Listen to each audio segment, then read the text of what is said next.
Hello दोस्तों, समय बहुत कम है इसलिए टॉपिक को बहुत तेज़ कवर करना है। तो अब टाइम भी ज़्यादा नहीं ले सकते। छोटे छोटे टॉपिक को एक टॉपिक को कवर करना पड़ेगा, जहाँ से एक दो पॉइंट आपको गेन कर लेने हैं। और या कोशिश करना कि हर टॉपिक को एनालिसिस करो, पढ़ के थोड़ी देर आंख बंद करके आप उस टॉपिक के बारे में मनन करो, चिंतन करो, तब चीज़ें आपको याद रहेंगी। नहीं तो बहुत सारी चीज़ें पढ़नी है, हौच पौच हो जाएगा, मिल जाएगा, खिचड़ी हो जाएगा, एग्जाम में भूल जाएगा आपको।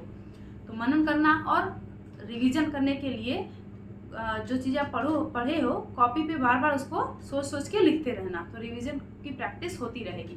ये दो चीज़ें करना, आप जो पढ़ोगे उसको मनन करना, चिंतन करना, और दूसरी चीज़ रिवीजन करने के लिए चीज़ों को बार बार बिना देखे लिखना। कॉपी खोल के बैठ के रिवीजन नहीं होती है, रिवीजन बार बार लिखने से होती है। बार बार देख के याद करना, लिखना, फिर नोट्स को देखना कि क्या टॉपिक छूट रहा है, फिर उसको मेंशन करना। तो ऐसे कई सारे आपको काम करने पड़ेंगे। बहुत विदाउट हार्ड वर्किंग आपको नौकरी नहीं मिलने वाली है। ठीक है, चलो आज की टॉपिक शुरू करते हैं। उत्तर प्रदेश सामाजिक वानिकी। अब पहला प्रश्न उठता है कि सामाजिक वानिकी है क्या। सामाजिक वानिकी और कुछ नहीं, बस इतना है कि वन क्षेत्र में वृद्धि करने के लिए समाज का सहयोग करना, और समाज का सहयोग इस उद्देश्य से जिससे सामाजिक कल्याण हो सके। तो सामाजिक कल्याण के लिए यहाँ पे आप परिभाषा क्या बनाएंगे, सामाजिक वानिकी क्या है, सामाजिक कल्याण के लिए। किसके सामाजिक वानिकी मतलब सामाजिक कल्याण। सामाजिक कल्याण मतलब रोजगार, स्वास्थ्य, मृदा, ये सब चीजें बना के चलने की आवश्यकता है। तो ये सामाजिक कल्याण हो जाएगा। सामाजिक कल्याण के लिए वनों का रोपण, वनों का प्रबंधन, संरक्षण और संवर्धन करना ही क्या कहलाता है, सामाजिक वानिकी कहलाता है।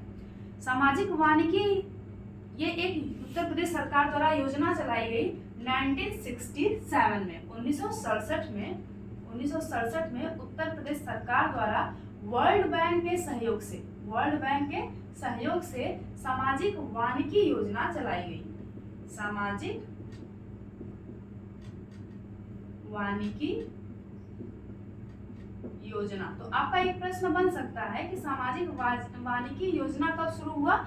1967 में किसके सहयोग से शुरू हुआ, 1979 में। ठीक है, सामाजिक वानिकी योजना 1979 में वर्ल्ड बैंक के सहयोग से उत्तर प्रदेश सरकार द्वारा शुरू किया गया। इस योजना के तहत सामाजिक कल्याण के लिए वनों का रोपण, प्रबंधन, संरक्षण और संवर्धन करना है। सामाजिक वानिकी शब्द सबसे पहले दिया था बेस्टो बॉय ने। किसने दिया था, बेस्टो बॉय। यानी आप कह सकते हो कि ऐसा बॉय, याद करने के लिए ऐसा कुछ है नहीं किया, ऐसा बॉय जो समाज में वन को इस प्रकार से स्थापित करने के लिए या लोगों के कल्याण के लिए वनों पे महत्व दे रहा है, उसको बोलेंगे बेस्ट बॉय।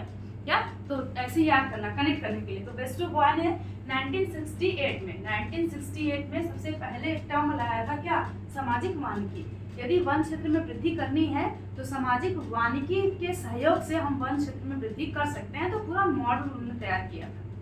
ठीक, चलो अब सामाजिक वानिकी के प्रकार की बात करते हैं। सामाजिक वानिकी के प्रकार की बात करेंगे तो समाज में, चूंकि सामाजिक कल्याण की बात हो रही है, तो यदि हम कृषि के सहयोग से वन को वृद्धि करें, वन को बढ़ाएं, यानी कृषि के माध्यम से समाज के लोगों का कल्याण करने के लिए वन में वृद्धि करें, कृषि के माध्यम से समाज में लोगों का कल्याण करने के लिए वन की वृद्धि करें, तो उसको हम कहेंगे कृषि वानिकी।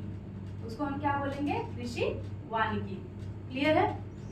और यदि किसी समुदाय के सहयोग से सामुदायिक संपत्ति के इर्द गिर्द हम वनों का वृद्धि करें और उस समुदाय के कल्याण के लिए, उसको कहेंगे सामुदायिक वानिकी या समुदाय वानिकी।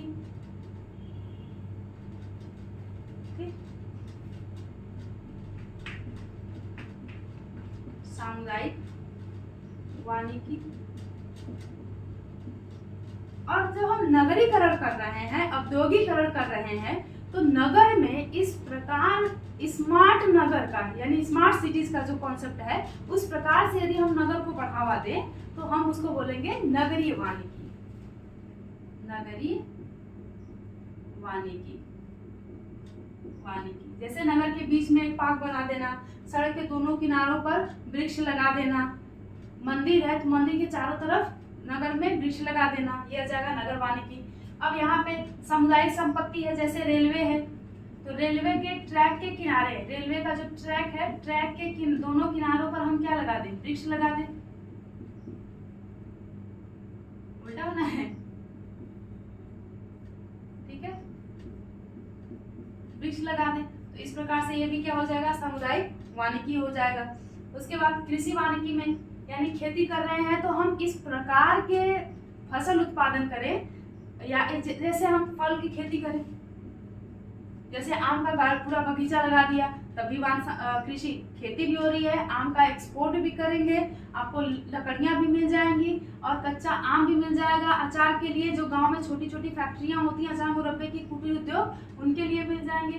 तो ये भी हो गया। जैसे करौंदा हो गया, इसका भी मुरब्बा बनता है, ये भी चीज हो गया। जैसे सेब की खेती हो गई, अमरूद की खेती हो गई, पपीते की खेती हो गई। तो कृषि कार्य भी चल रहा है प्लस वन भी चल रहा है, तो इसी को बोलेंगे कृषि वानिकी। तो यदि हम फल उद्यान को या तो फिर सागौन का बगीचा लगा दिया, या तो अपने खेत के किनारे किनारे पेड़, ऐसे लंबे पेड़ जो सीधे जा रहे हैं वो लगा दिया और बीच में खेती कर रहे हैं। तो इस प्रकार से यदि हम बढ़ावा दें वानिकी को, तो कृषि से लगा हुआ क्षेत्र वानिकी, कृषि वानिकी, समुदाय के सामुदायिक संपत्ति के किनारे सामुदायिक वानिकी, नगरीय क्षेत्र का इस प्रकार विकास, तो उसको आजकल तो इसको स्मार्ट नगर बोलते हैं ना, स्मार्ट नगर, स्मार्ट सिटी योजना जो चलती है, तो उस प्रकार से डेवलपमेंट हो तो नगरीय वानिकी कहलाता है। 3 प्रकार के होते हैं, ठीक। कृषि वानिकी, उत्तर प्रदेश सरकार ने कृषि वानिकी सामाजिक वानिकी योजना कब शुरू की थी, 1979 में। अब बात करते हैं सामाजिक योजना या वानिकी योजना का महत्व क्या है। तो एक तो देखेंगे कि आय स्तर पे या लोगों को रोजगार प्रोवाइड करने के आधार पे है, लोगों को या यूं करवा लोगों के कल्याण के लिए। कैसे कल्याण, जो रोजगार प्रोवाइड करता हो इस आधार पे, जो उनसे उनकी जो आजीविका है उससे संबंधित क्षेत्र में सुधार करती हो उस पे, और दूसरा पर्यावरणीय क्षेत्रों में सुधार से लेकर है। दूसरा सेक्टर क्या होगा, पर्यावरण में सुधार, ठीक। तो अब हम लोगों के कल्याण की बात करेंगे, तो इससे क्या होगा, किसानों की आय में वृद्धि होगी, ठीक। अब ऐसे लोग जो पशुपालन कर रहे हैं तो उनके लिए चारा भी मिल जाएगा, और वो जो खाली खेत पड़ा हुआ है उसमें भी गार्डनिंग कर देंगे तो वहाँ से भी जो सब्जियां और फल निकलेंगी वो भी एक्सपोर्ट होंगी, तो उससे भी उनकी आय बढ़ेगी और रोजगार के अवसर बढ़ेंगे, ज़्यादा से ज़्यादा लोग इस क्षेत्र सेक्टर में आएंगे। और चूँकि डाइवर्सिटी, अलग अलग प्रकार की खेती, जैसे अभी ड्रैगन फ्रूट को बढ़ावा दिया जा रहा है, तो अब ये एक नया सेक्टर आ गया कि ड्रैगन फ्रूट, जहाँ पानी की कमी है, जहाँ पे वर्षा 50 सेंटीमीटर से कम हो रही है, वहाँ पे ड्रैगन फ्रूट की खेती की जा सकती है। अब ड्रैगन फ्रूट की खेती कर रहे हो तो रोजगार भी बन रहा है, प्लस खेती भी हो रही है, किसान की भी आय बढ़ रही है, और युवा जो नौकरी के लिए भाग रहे हैं उससे हट के एग्रीकल्चर सेक्टर में आ रहे हैं, तो ये रोजगार में हो गया। फिर ग्रामीण उद्योगों के लिए कच्चा माल, जैसा कि मैंने कहा, मेरे बड़े पापा लोग बहुत फैक्ट्री चलाते हैं और उस फैक्ट्री में आंवला चाहिए मुरब्बे के लिए, बेल चाहिए, करौंदा चाहिए, तो इससे चीज़ें क्या होंगी, आम चाहिए अचार बनाने के लिए, लहसुन चाहिए। तो ये सारी चीज़ें आप क्या होगी कि यदि इस सेक्टर में हम वृद्धि करते हैं, वानिकी में वृद्धि करते हैं, लोग इस तरफ जागरूक हो जाएं, जहाँ पे बारिश कम हो रही है, जैसे मैंने आपको कहा कि उष्णकटिबंधीय ये कटीली झाड़ियों, जो कटीले वृक्ष होते हैं, उधर उसका एग्जाम्पल बेल भी है, तो यदि उधर बेल लगा दिया जाए तो इन कुटीर उद्योगों को रॉ मटेरियल मिल जाएगा, तो ये भी उस पर काम करेगा। फिर फल फूल और का उत्पादन बढ़ेगा, ये ऑब्वियस है। और इमारती लकड़ी, जैसा मैंने यहाँ पे मेंशन कर दिया था कि इमारती लकड़ी भी, क्योंकि आजकल घरों में फर्नीचर से लेकर दरवाजे से लेकर हम लकड़ी का लगाते हैं, तो इमारती लकड़ियाँ मिलेंगी, ईंधन भी मिलेगा, चारा भी मिलेगा। ये हो गया रोजगार, लोगों के कल्याण से रिलेटेड। अब पर्यावरण की बात करेंगे तो पर्यावरण सेक्टर में देखो क्या हो रहा है कि जैसे यूपी के सेक्टर में, ये पूरी चीजें हम यूपी के सेक्टर में बात करेंगे, तो उत्तर प्रदेश में देखो ऐसे में मैं बना रही हूँ, इधर राजस्थान है, सही है ना। अब राजस्थान की जो हवा होगी उड़ेगी तो रेत को लेके जाएगी इधर, सही है ना। तो अब इस क्षेत्र में यदि हम वृक्ष लगा दें और झाड़ियां भी लगा दें और कैक्टस यानी कटीले वनस्पतियां भी लगा दें, तो मरुस्थलीय विकास में रुकावट मिलेगी, ठीक। उसके बाद यदि ज्यादा से ज्यादा वन लगाएंगे, उनकी पत्तियां गिरेंगी, सड़ेंगी, तो ह्यूमस बढ़ेगा। ह्यूमस जीवांश होते हैं जो मृदा को उपजाऊ बनाते हैं, ह्यूमस की मात्रा बढ़ेगी तो मृदा की उर्वरता बची रहेगी। नेक्स्ट, हरित क्षेत्र में सुधार होगा। ज्यादा क्षेत्र में आप वन लगाओगे तो ऑब्वियस है कि आपके जो वन क्षेत्र हमारा केवल कितना है, कुल भूभाग का 6.15%, और हमारा टारगेट है 35% करने का, ये टारगेट हम अचीव कर पाएंगे। और ये टारगेट हम ऐसे भी इनके थ्रू सरकार ने हरित योजना चलाई है, इस और कृषि वानिकी योजना चलाई है, इसके थ्रू भी ये पूरे किए जा रहे हैं। नेक्स्ट है, जिस नदी है, नदी फ्लो हो रही है, इधर बाढ़ क्षेत्र है, इधर थोड़ा सा नदी का तटबंध होता है, नदी के इधर घाट जिधर बनता है थोड़ी सी ऊंचाई होती है, तो नदी का जल यदि इधर क्षेत्र में जाता है तो इधर की मृदा का अपर्दन करता है।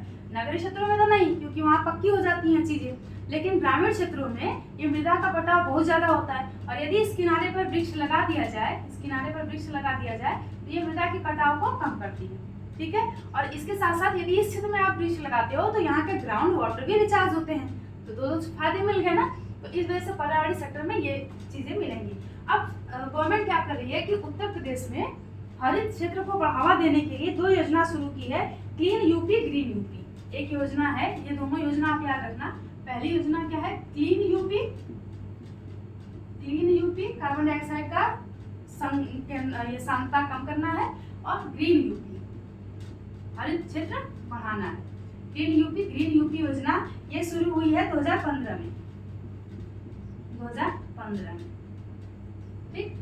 दूसरा आपको याद रखना है, शुरू हुआ है ऑपरेशन ग्रीन, ऑपरेशन ग्रीन, ये शुरू हुआ है 2001 में, ठीक। तो 2 योजना चली है उत्तर प्रदेश में वन क्षेत्र में वृद्धि करने के लिए, क्लीन यूपी। और आपको पता है कि उत्तर प्रदेश का गोंडा शहर गंदे शहर में काउंट होता है, तो क्लीन यूपी, ग्रीन यूपी इसलिए चलाया गया 2015 में। और ऑपरेशन ग्रीन ये हरित क्षेत्र में सुधार के लिए चलाया गया है, क्योंकि यूपी की स्थिति वास्तव में बहुत खराब है कि प्रदेश में केवल 2%, प्रदेश का देश में केवल 2%, देश का छोड़ो, प्रदेश में केवल 6.5% पे हमारा ये लैंड भूमि है, 6.5 पे, सॉरी 6.5 पे।